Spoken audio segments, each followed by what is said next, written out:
बाणभट्ट की कादंबरी और उसमें से भी शुकनाशोपदेश चल रहा है।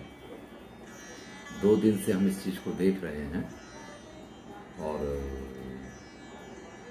हमने कल लक्ष्मी जी की चर्चा की।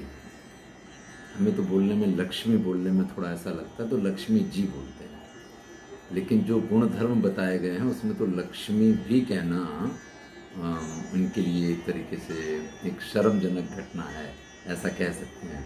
जो गुण धर्म बताए हैं, कल हमने बात की थी कि किस तरीके से ये लक्ष्मी अगर लोगों के पास पहुंच जाए तो उनका क्या स्वरूप होता है, क्या होता है।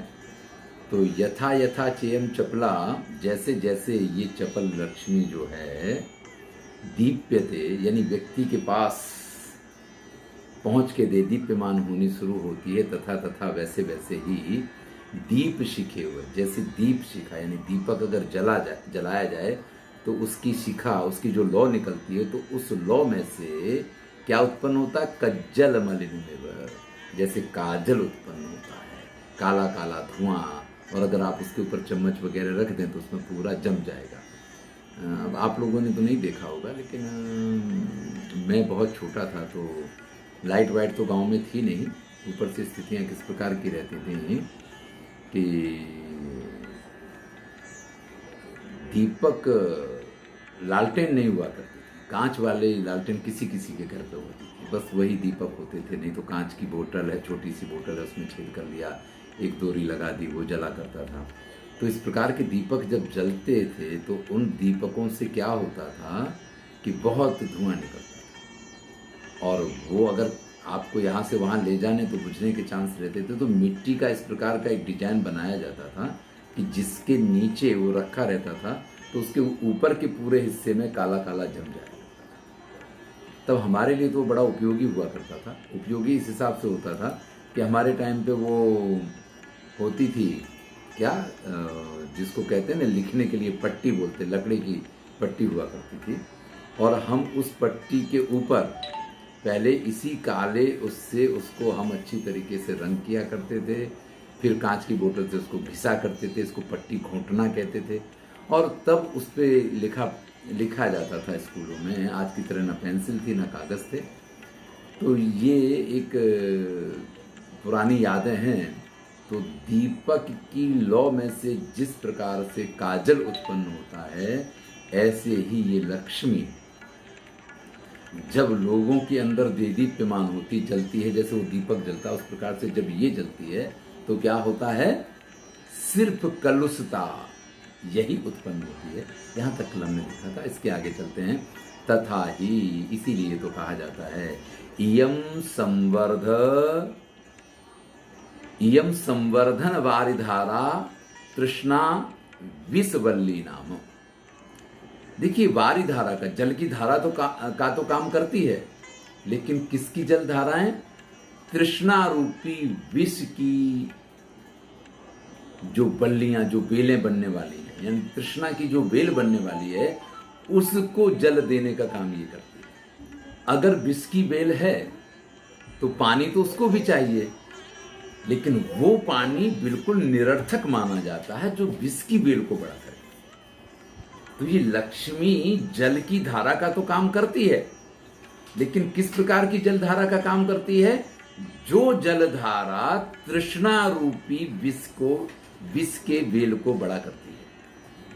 व्याध गीत इंद्रिय मृगाणाम, इंद्रिय रूपी मृगों के लिए, जैसे मृग जो होता है ना, शिकारी उसका शिकार करने जाए तो मृग को संगीत से बड़ा प्रेम होता है।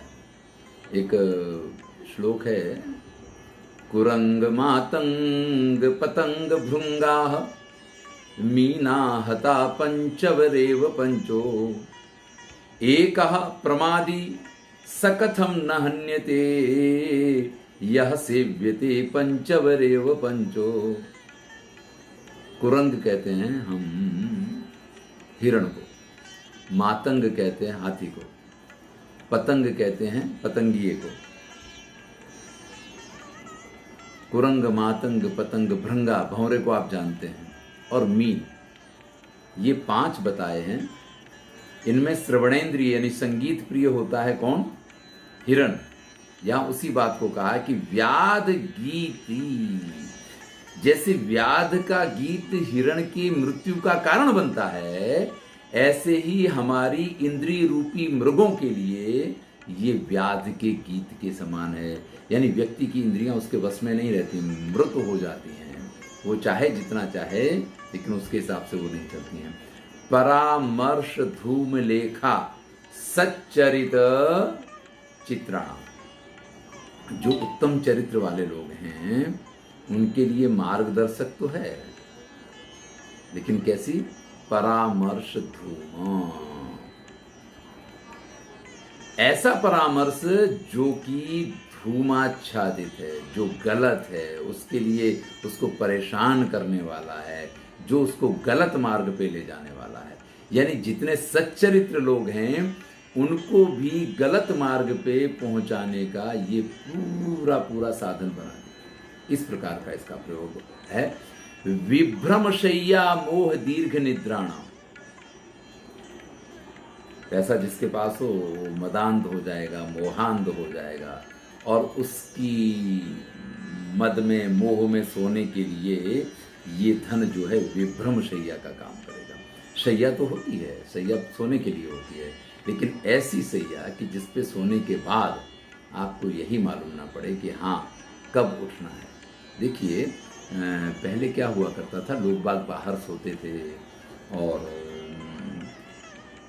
सूर्य उदय हो तो भी मालूम पड़ जाता था। आजकल तो क्या है कि एसी में सोना होता है, एसी चालू है, एसी के अंदर सो रहे हैं, तो उनको यही नहीं मालूम पड़ता है कि कब सवेरा हुआ, क्योंकि सारे दरवाजे, सारी खिड़कियां, सब कुछ बंद करके सोना है।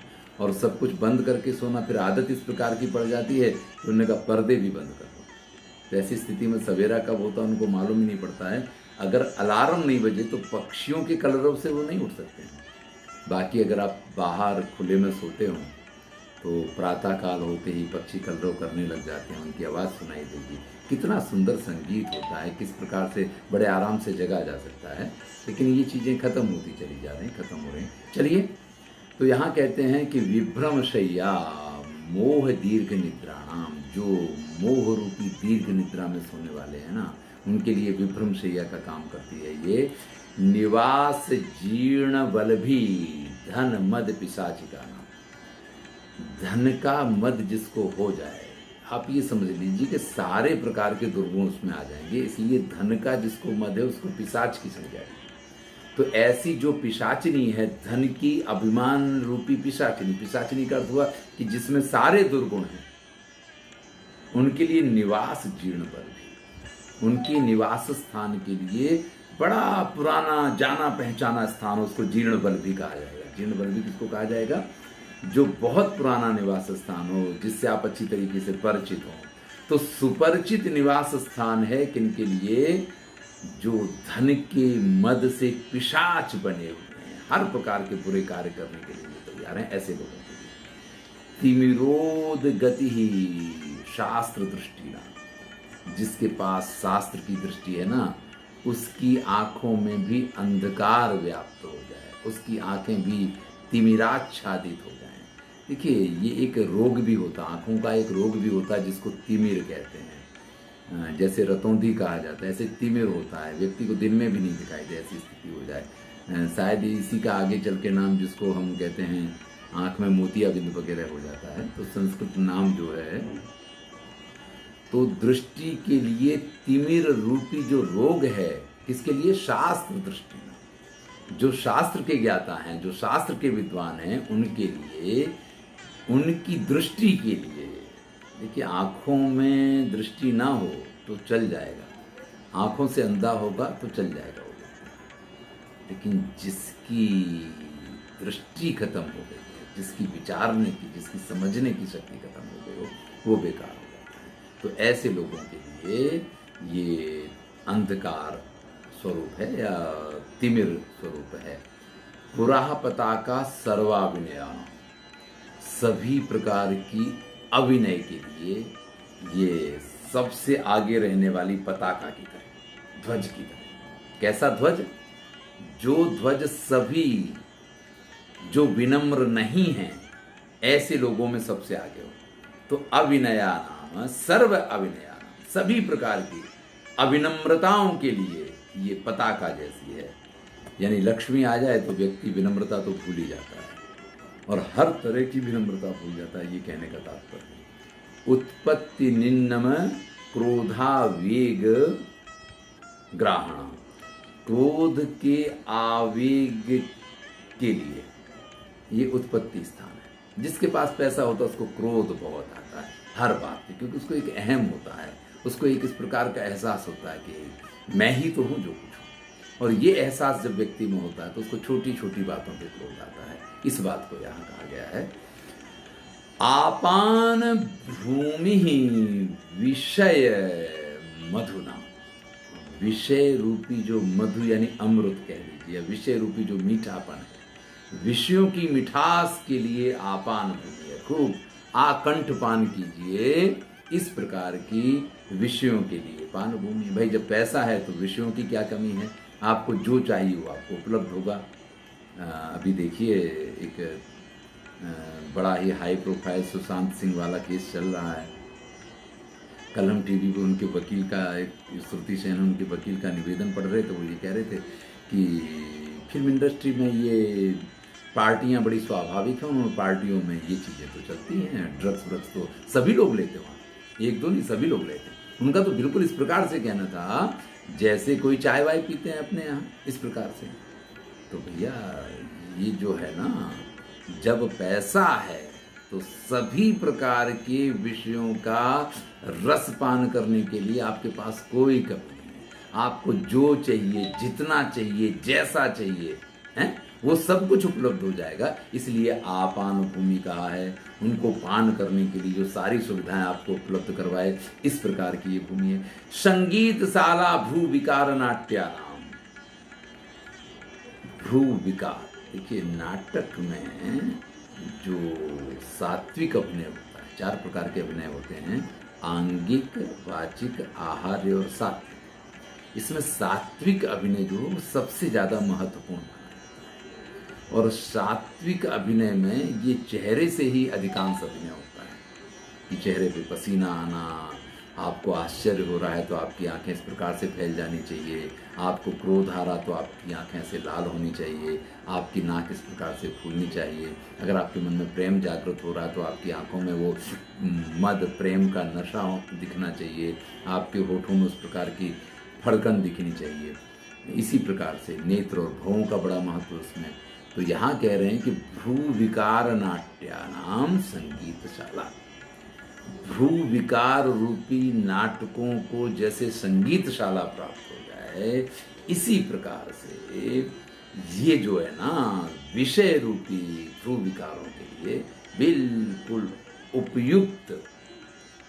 क्योंकि आपको नाटक वगैरह करना है, अगर आपको स्टेज मिलता है तो आपको कार्य करने का मजा आता है। तो ये अगर लक्ष्मी है तो ये सारी चीजें आपके लिए बड़ी सरल हो जाती हैं। आवास दरी दोषासी,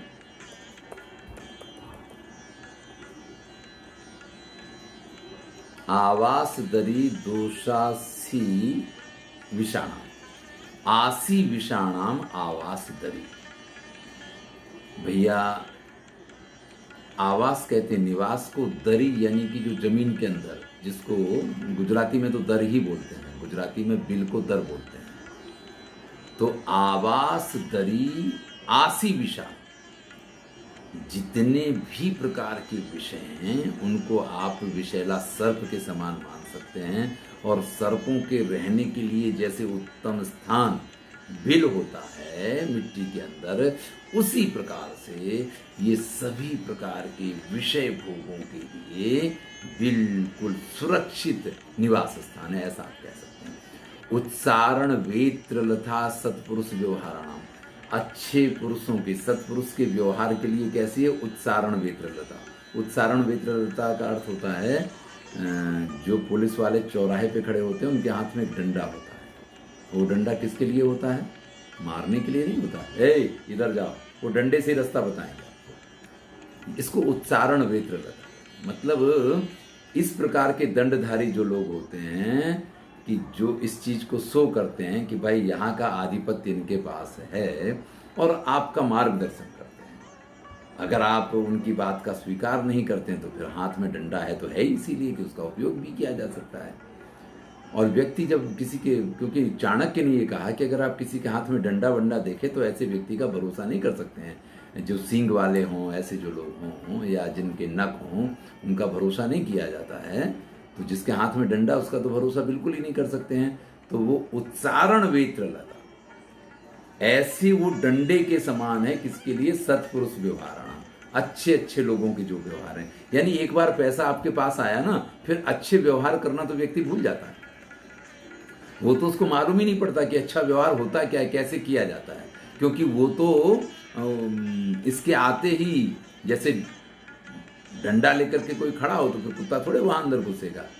तो इस प्रकार की स्थिति हो जाती है, वो अपने आप डर के भाग जाता है। तो जैसे ही ये लक्ष्मी आ जाती है तो सत्पुरुष के जो व्यवहार हैं वो अपने आप ही उसके पास से चले जाते हैं। अकाल प्रावृत गुण कलहंस का नाम, जो गुण रूपी कलहंस हैं। कलहंस यानी हंसों का जो कलकल नाद होता बड़ा मधुर लगता है। कलहंस प्रलापिनी, महाश्वेता के लिए, कादम्बरी के लिए कई जगह इस प्रकार के विशेषण दिए गए हैं।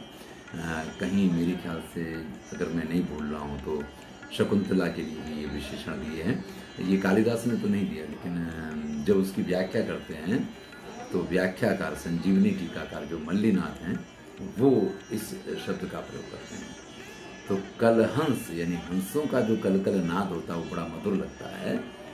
तो गुण भी धवल होते हैं, हंस भी धवल होते हैं, और उनकी गुणों की जो आवाज़ है, यानी कलहंस की जिस प्रकार से आवाज़ होती है ना, इसी प्रकार से गुणों की जो रणक है या गुणों का जो महिमा है, उसके लिए अकाल प्राप्त, अकाल वृष्टि की तरह। जैसे अकाल वृष्टि होने पे आपका जो खेती है, आपका जो तैयार किया हुआ सब कुछ, गुजराती में कहते पाक है, जो आपकी पूरी खेती फसल तैयार हुई है, वो पूरा फसल एक अकाल वृष्टि की वजह से नष्ट हो जाया करती है। इसी प्रकार से ये अकाल वृष्टि का कार्य करती है गुण रूपी कलहंसों के लिए। विसर्पण भूमि लोकापवाद विस्फोट का, लोक में जितने प्रकार के अपवाद हो सकते हैं उन सभी अपवादों को फोड़ने का लिए, मतलब विस्फोट का नाम, लोकापवाद रूपी जो विस्फोटक हैं उनके लिए विसर्पण भूमि है, उनको पूरा पूरा अवकाश मिलता है, ऐसा स्थान ये है। यानी लक्ष्मी अगर आ जाए तो व्यक्ति एक भी काम ऐसा बाकी नहीं रखेगा कि जिसके लिए उसके ऊपर उंगली ना उठाएगी। ये इसका तात्पर्य होता है, क्योंकि लोकापवाद का डर भी नहीं लगता ऐसे लोगों को। हम और आप तो, मुझे तो छोटा सा तब चाहे कुछ करता हूँ, लेकिन अब तो बम फोड़ने में बड़ा डर लगता है। तो मैं तो कागज़ वागज में लपेट के उसको रखता हूँ, फिर कागज़ में आग लगाता हूँ और जाके आराम से एक जगह खड़ा हो जाऊँगा, और फिर अगर वो बम फूट गया तो ऐसा बड़ा आनंद होता है कि चलो बम हमने फोड़ दिया। कुछ लोग तो जो हैं वो मतलब हाथ से ही बम जला जला के फेंकते हैं। तो ये तो अपनी अपनी बात है कि किसको क्या अच्छा लगता है। तो यहाँ कहते हैं कि जितने लोकापवाद रूपी विस्फोट, उन सब के लिए विसर्पण भूमि, उनको पूरा अवकाश मिले। विसर्पण का अर्थ होता है आराम से फैला जा सके, फैलाया जा सके, उसको विसर्पण कहते हैं। इस प्रकार की भूमि। प्रस्तावना कपट नाटका नाम, कपट नाटक से, कोई कपट नाटक हो ना, उसकी प्रस्तावना है। यानी जितने गलत कार्य करने हैं, जितने कपटपूर्ण आचरण करने हैं, वो सब व्यक्ति को आ जाते हैं।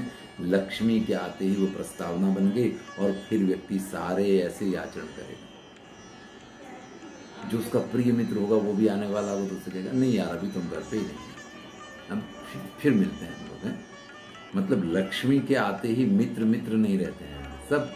तो कपट नाटकों के लिए ये प्रस्तावना के समान है। कदलिका काम करना, काम रूपी हाथी के लिए ये कदली बनती है।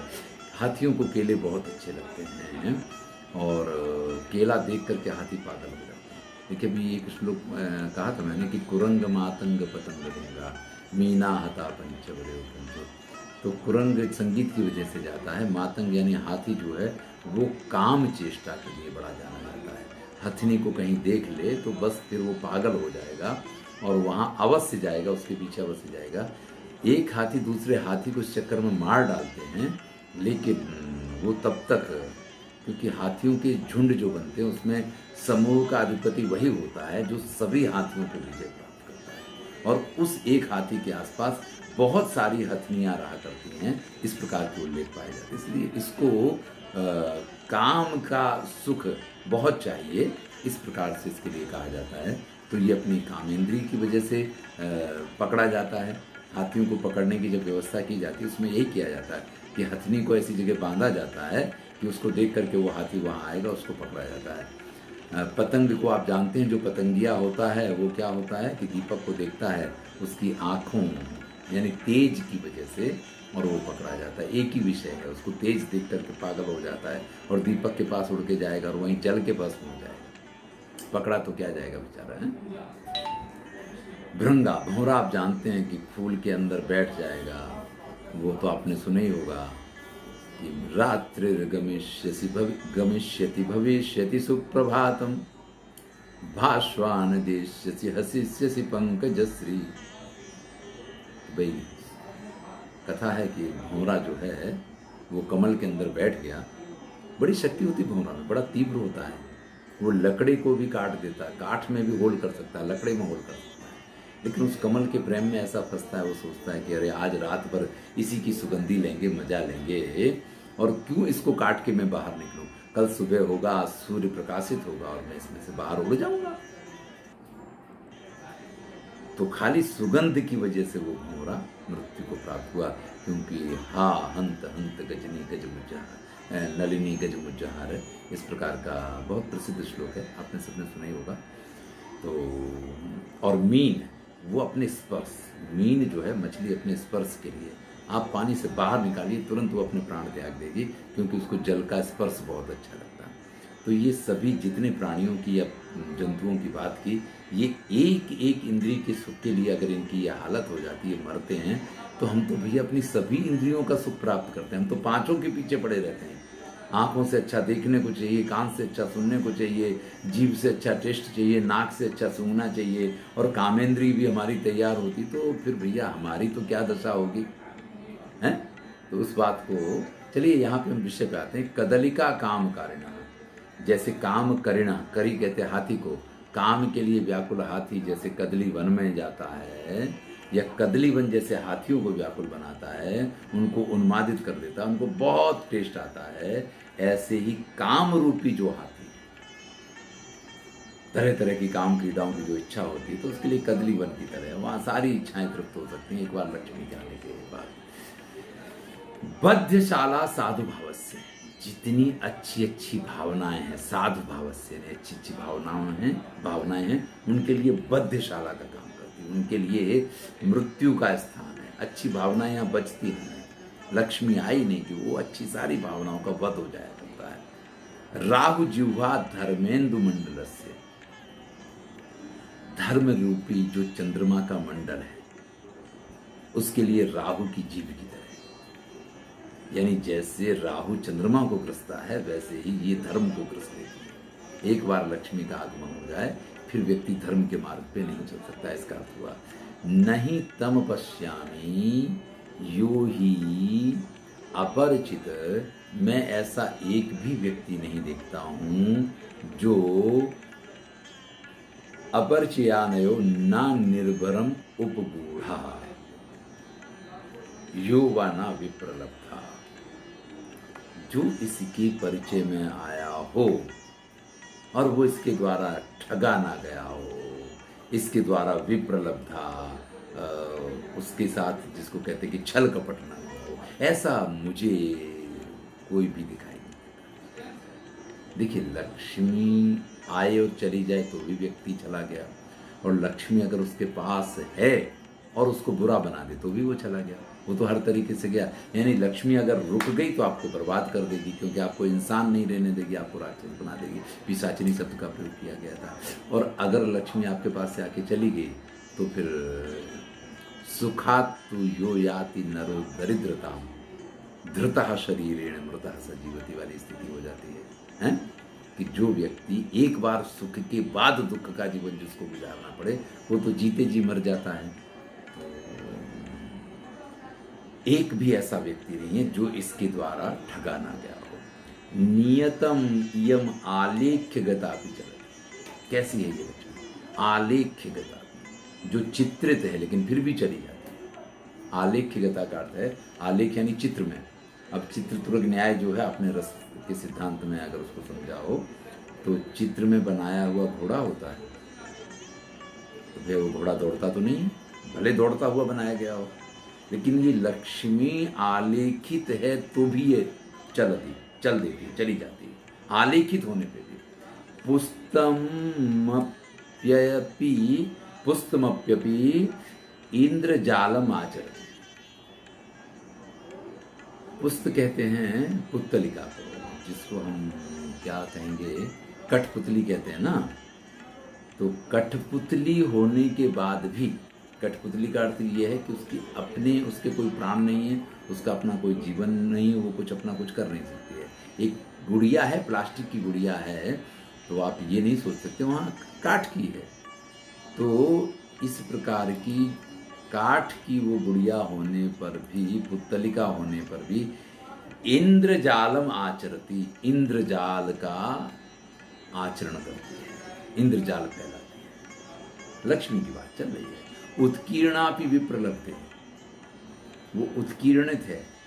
उत्कीर्णित कहते हैं जैसे पात्र पे आप नाम लिखवाएं ना, उसके पास जाएं, कोई बर्तन खरीदते हैं और फिर जब वो बर्तन वाला नाम लिखता है ना तो मार्कर पेन से नहीं लिखता है, एक मशीन होती जो ऐसे ऐसे ऐसे से, उसको उत्कीर्ण कहा जाता है। उत्कीर्ण यानी जिसको कुरेद करके या जिसको छील करके और बनाया, उसको उत्कीर्ण कहा जाता है। तो ये उत्कीर्णापि विप्रलब्धे, और फिर भी ये लोगों को मतलब विश्वासघात करती, विप्रलब्धे का अर्थ विश्वासघात करती, छल करती है। श्रुतापि अभिसंधत्ते, ये श्रुतापि विद्वान है, बहुत कुछ सुना हुआ है, और फिर भी अभिसंधत्ते, फिर भी ये लोगों को छल करती है। अभिसंधत्ते का अर्थ होता है कि लोगों के साथ छल करना, किसी को छल लेना, कुछ बता के कुछ कर देना उसका है। तो फिर भी ये विद्वान होने पे अभिसंधत्ते। और चिंतितापि वंचित, आप कितना भी इसके बारे में विचार कर लें, आप कितनी भी इसकी चिंता कर लें कि हाँ मेरी लक्ष्मी है, मेरे पास रहनी चाहिए, आप हर प्रकार की नवधा भक्ति कर लीजिए, इसकी स्मरणम कीर्तनम सारी चीज़ें करते रहे, फिर भी वंचयति, फिर भी ये आपको वंचयति का अर्थ है कि आपके साथ छल करेगी और अवश्य करेगी। यानी अगर रहेगी तो आपको बर्बाद करेगी, और नहीं रहेगी तो आपके पास से चली जाएगी तो भी आपको परेशान करेगी। तो ये हर तरीके से परेशान ही करती है, ये इसका।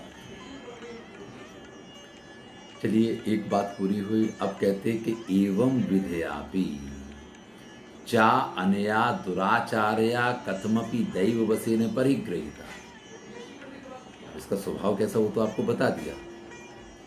ये ऐसे स्वभाव वाली होने के बाद भी लोग बाग जानते हैं कि इसका नेचर ऐसा है, लोग बाग जानते हैं इसका स्वभाव ऐसा है, लोग बाग जानते हैं कि इसके लक्षण गुण धर्म क्या हैं।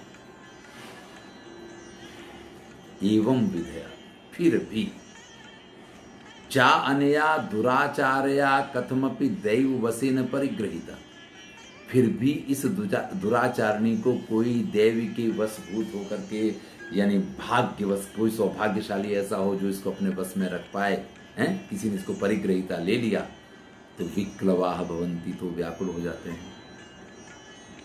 ध्यान दीजिएगा, अगर आपके पास एक साथ पैसा आ जाए तो बड़ी मुश्किल हो जाएगी, इसको क्या करें, कहाँ रखें, कहाँ खर्च करें, कितना खर्च करें, किसको दें, किसको ना दें। अरे आधा आदमी इसी में पागल है।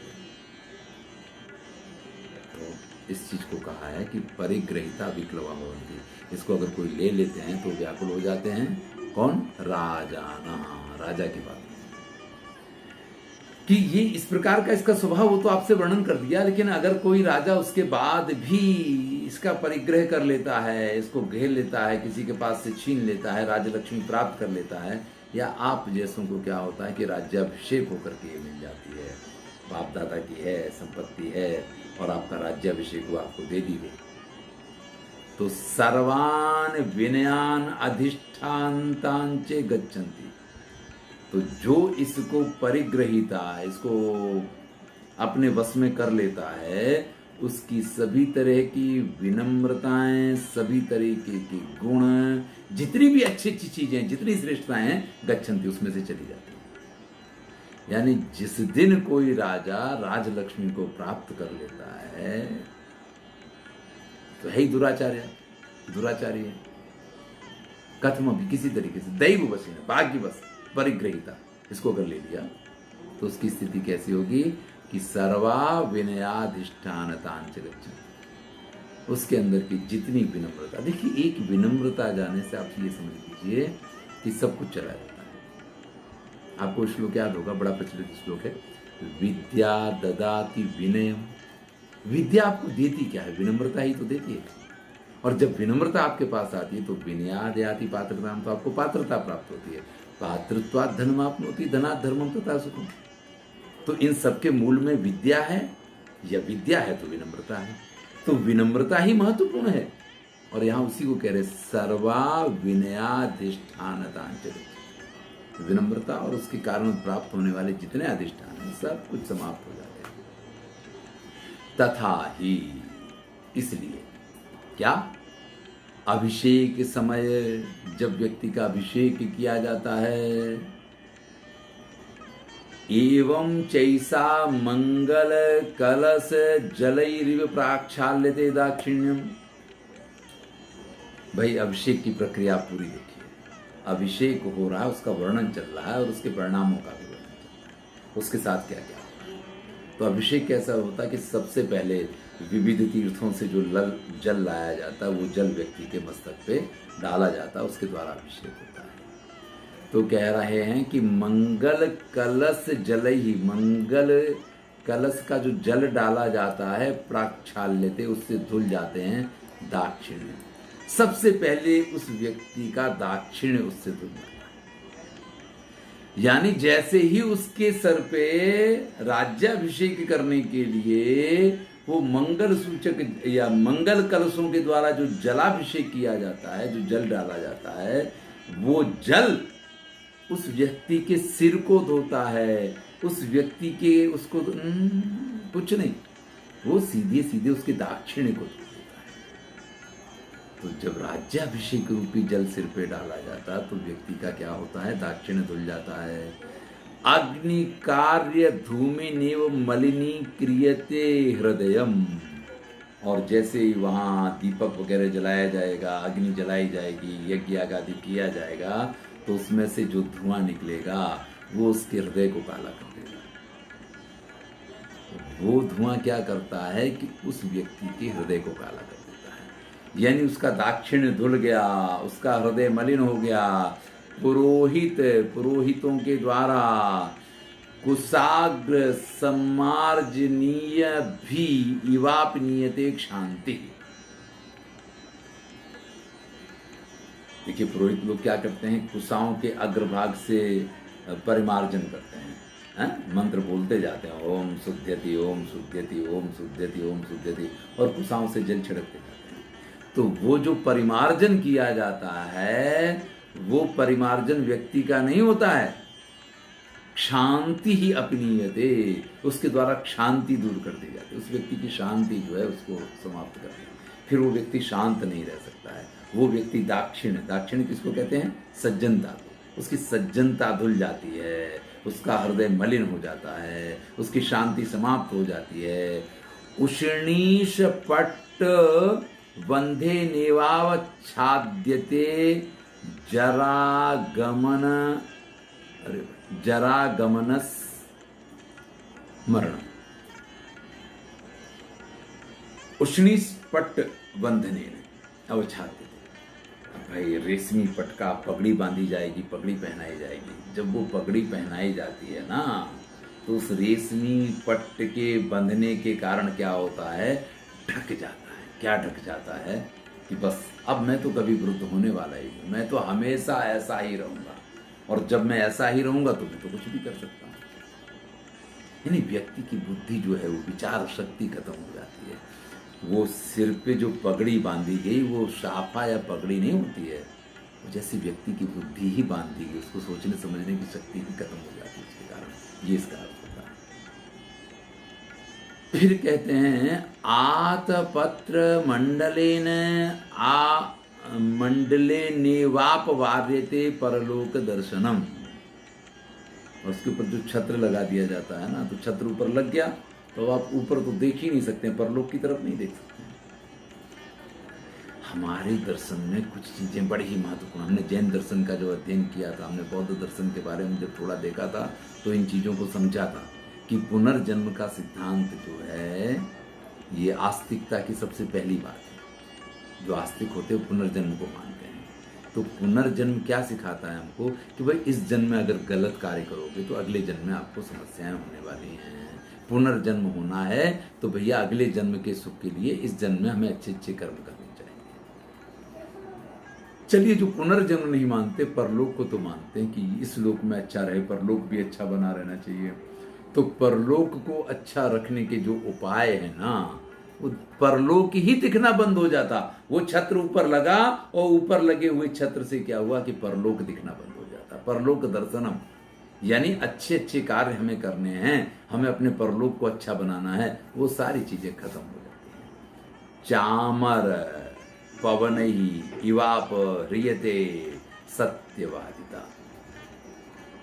वो जो सफेद कलर के बाल लगे होते हैं ना, और दो लोग ऐसे ऐसे उसको हिलाते रहते हैं पीछे खड़े होकर के, वो जो है ना, तो क्या कह रहे हैं कि चामर से जैसे अपनीयते दूर हो जाती है क्या, सत्यवादिता।